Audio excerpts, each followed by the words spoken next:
Software engineering এর একটা part হচ্ছে সফটওয়্যার প্রসেস। আর সফটওয়্যার প্রসেস জানার আগে বুঝতে হবে প্রসেস কি, প্রসেস কাকে বলে। এখানে দেখো আমি লিখে দিয়েছি যে the term process means a particular method of doing something actually involving A number of steps or operation. কিছু নাম্বার অফ স্টেপ এবং অপারেশন থাকবে এবং তার দ্বারা আমরা কি করব, যে কোনো কিছুকে করব একটা সেই কিছু কাজ করার একটা পার্টিকুলার মেথড, সেটাকে আমরা বলছি process. Software engineering a process কাকে বলে? In software engineering the phrase software process refer to the method of developing software. তাহলে সফটওয়্যার ইঞ্জিনিয়ারিং এ প্রসেসটা কিন্তু সম্পূর্ণভাবে সফটওয়্যার ডেভেলপিং এর ব্যাপারেই যুক্ত। তাহলে সফটওয়্যার প্রসেস কাকে বলে?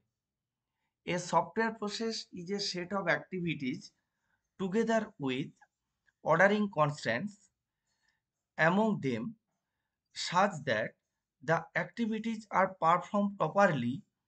মানে কনস্ট্যান্টস মানে কিছু কন্ডিশন, সেই কন্ডিশনগুলো এমনভাবে থাকবে যে if the activities are perform properly, যদি ওই অ্যাক্টিভিটিগুলো প্রপারলি কাজ করে, and in accordance with ordering constants the desire result is produce. তাহলে অ্যাক্টিভিটিগুলো যদি প্রপারলি কাজ করে কি অনুযায়ী, কন্ডিশন অনুযায়ী, তাহলে কিন্তু ডিজায়ার রেজাল্টটা আমরা পাবো। সেটাকেই বলছি আমরা সফটওয়্যার প্রসেস। তাহলে ডিজায়ার রেজাল্ট এখানে কি দেখো, আমাদের সফটওয়্যার ইঞ্জিনিয়ারিং এর ডিজায়ার রেজাল্টটা হচ্ছে high quality software at low cost. এটাই হচ্ছে মেন মন্ত্র সফটওয়্যার ইঞ্জিনিয়ারিং এর। এইবারে দেখো আমরা কোন প্রসেসটাকে সুটেবল বলবো না। A process that does not scale up or can not produce good quality software is not a suitable process. তাহলে যে প্রসেসের দ্বারা আমি গুড কোয়ালিটি সফটওয়্যার পাবো না, আর সেটাকেই বলবো আমরা কিন্তু সেই প্রসেসটা কিন্তু সুটেবল নয়। আচ্ছা, এবার সফটওয়্যার প্রসেসের একটা ডেফিনেশন আছে। সেই ডেফিনেশনটা হচ্ছে দেখো, the process that deals with the technical and management issue of software development is called software process. তাহলে প্রসেসটা কিন্তু সফটওয়্যার ডেভেলপমেন্ট করতে গেলে টেকনিক্যাল এবং ম্যানেজমেন্ট ইস্যু নিয়ে কাজ করবে। এবারে দেখো প্রসেস, প্রজেক্ট অ্যান্ড প্রোডাক্ট, এই তিনটে জিনিস কি। এইখানে দেখো আমি একটা ডায়াগ্রাম এঁকেছি। ডায়াগ্রামের সবার উপরে আছে প্রসেস। সেই প্রসেস কি, কতগুলো প্রজেক্ট তার আন্ডারে আছে এবং কতগুলো প্রজেক্টের আন্ডারে কিন্তু প্রোডাক্ট আছে। এবারে দেখো এক একটা প্রজেক্টের আন্ডারে এন সংখ্যক প্রোডাক্ট থাকতে পারে, এক একটা প্রসেসের আন্ডারে এন সংখ্যক প্রজেক্ট থাকতে পারে। তাহলে প্রসেস কাকে বলে সেটা তোমরা আগেই জেনেছো, তাও এখানে আরেকবার বললাম। Software process specifies a method of developing software. তাহলে সফটওয়্যারকে ডেভেলপ করতে গেলে যে মেথড আমরা ইউজ করি সেটাকে বলছি আমরা প্রসেস। প্রজেক্ট কাকে বলে?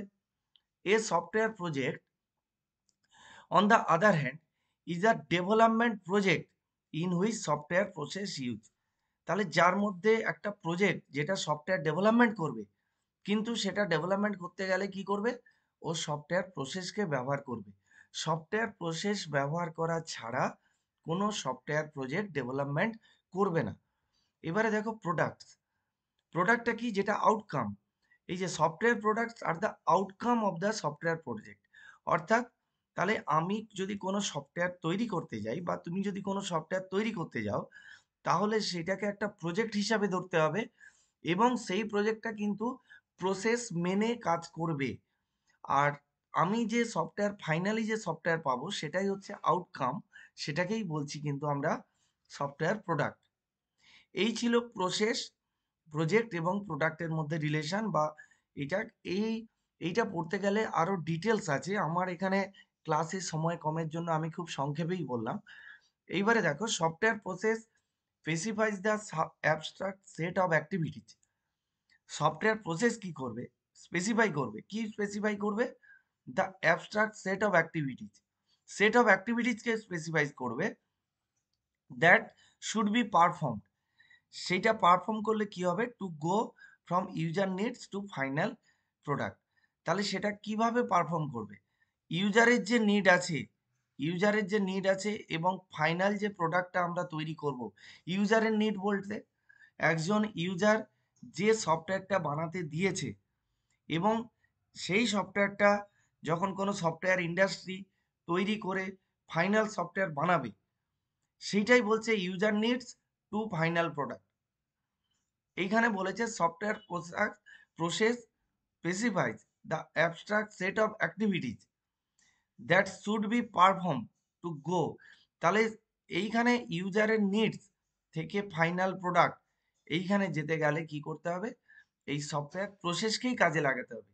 আর সেই প্রসেসটা কি? Abstract set of activities. এইবারে দেখো characteristics of software process. Software প্রসেসের কি কি ক্যারেক্টারিস্টিক্স থাকা প্রয়োজন? এখানে দেখো আমি লিখেছি প্রেডিক্টাবিলিটি, মানে অ্যাকচুয়ালি একটা প্রসেস প্রেডিক্ট করতে পারবে, ইন ফিউচার কি হবে সেটাকে প্রেডিক্ট করতে পারবে। Support testability and maintainability. তাহলে সফটওয়্যার প্রসেস কি করবে? যে প্রজেক্ট নিয়ে আমরা এগোচ্ছি, অর্থাৎ যে সফটওয়্যারটা আমরা বানাতে চাইছি, সেই সফটওয়্যারটাকে টেস্টাবিলিটি সাপোর্ট করবে, অর্থাৎ সেই সফটওয়্যারটাকে যাতে টেস্টিং করা যায় সেটা কিন্তু প্রসেস দেখবে। আর কি বলবে? মেনটেনেবিলিটি। মেনটেনেবিলিটি মানে সফটওয়্যার মেনটেন্যান্স বলতে কি বোঝায়?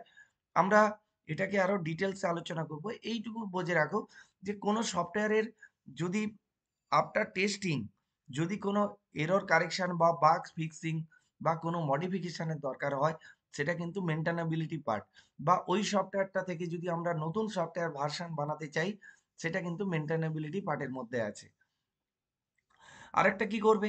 Early defect removal. যদি কোনো সফটওয়্যারের মধ্যে কোনো ডিফেক্ট থেকে থাকে, সেটাকে রিমুভ করবে। অ্যান্ড ডিফেক্ট প্রিভেনশন, এবং যাতে কোনো ডিফেক্ট না আসে সেটাকে প্রিভেন্ট করবে। সবগুলোই কিন্তু প্রসেস করবে। আর কি বলবে? আর কি করবে? প্রসেস ইমপ্রুভমেন্ট, এবং প্রসেসটাকে আরও ইমপ্রুভ করার চেষ্টা করবে।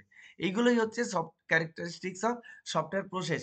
আমি শুধু পয়েন্টগুলো এখানে বললাম, এটা ডিটেলস আছে, তোমরা বই থেকে পড়বে।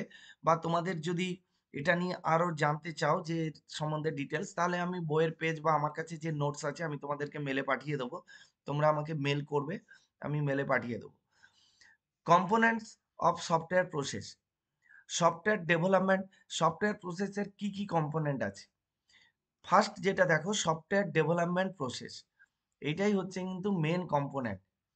তারপরে আছে দেখো প্রজেক্ট ম্যানেজমেন্ট প্রসেস, অর্থাৎ একটা প্রসেসের আন্ডারে যে প্রজেক্টগুলো আছে সেই প্রজেক্টগুলোকে ম্যানেজমেন্ট করার জন্য কিন্তু একটা প্রসেস আছে।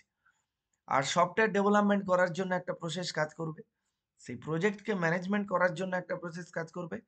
এবং সফটওয়্যার কনফিগারেশন ম্যানেজমেন্ট প্রসেস, এবং সফটওয়্যারকে কনফিগার করার জন্য একটা ম্যানেজমেন্ট প্রসেস কাজ করবে।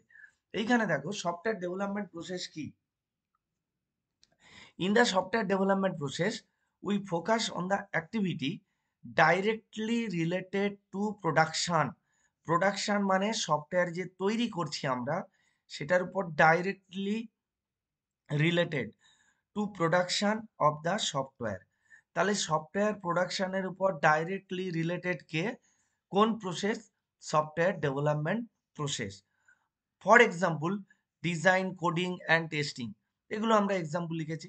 তাহলে সফটওয়্যার ডেভেলপমেন্ট প্রসেস কিন্তু সফটওয়্যার তৈরি করার জন্য, সফটওয়্যারের প্রোডাকশন পাওয়ার জন্য ডাইরেক্টলি রিলেটেড। এইবারে দেখো software life cycle model. Actually যে সফটওয়্যার ডেভেলপমেন্ট যে প্রসেস বললাম, সেই প্রসেসটা কতগুলো মডেল নিয়ে তৈরি, সেইটাকে কিভাবে আমরা সফটওয়্যার ডেভেলপমেন্ট করি, সেটাই হচ্ছে সফটওয়্যার লাইফ সাইকেল মডেল। এখানে লেখা আছে দেখো, there are some common process models that have been proposed, যেটাকে প্রপোজ করা গেছে যে মডেলগুলোকে, as given below, these are also called software life cycle model. তাহলে গিভিন বিলো সেই মডেলগুলো কি আমরা একটু নিচে দেখে নিই।